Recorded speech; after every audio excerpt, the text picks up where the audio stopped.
Bago tayo mag-umpisa mga chong, pakilike muna na tong video dahil malaking tulong na yan sa ating munting channel. Well, itong eccentric forward na Magnolia Chicken Templados na si Calvin Abueva ay isa nga sa mga paboritong player ni Coach Chito Victorero. Kaya naman walang plano ang management na i-trade ito sa ibang kupunan despite sa attitude problem na to at poor performance sa katatapos na PBA Finals. Well, ayon pa sa report, long term ang serbisyo ni Calvin Abueva sa Magnolia kaya never ito matitrade sa ibang kupunan despite sa mga balibalita na dapat pakawalan na ito dahil mainit ang ulo tuwing nadedehado ang kanyang kupunan.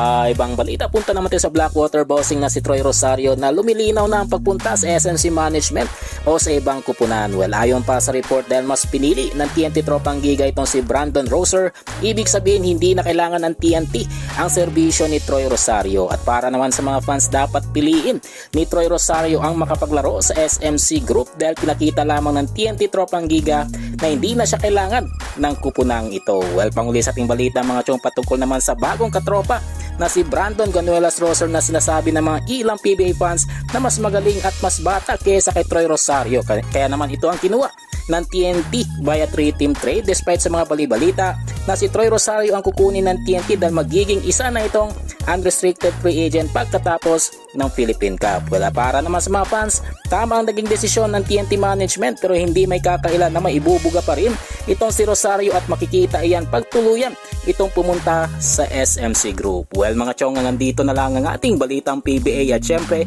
huwag kalimutan mag-subscribe at i-like itong video bilang pagsuporta. So this is Channel B once again. I'm out.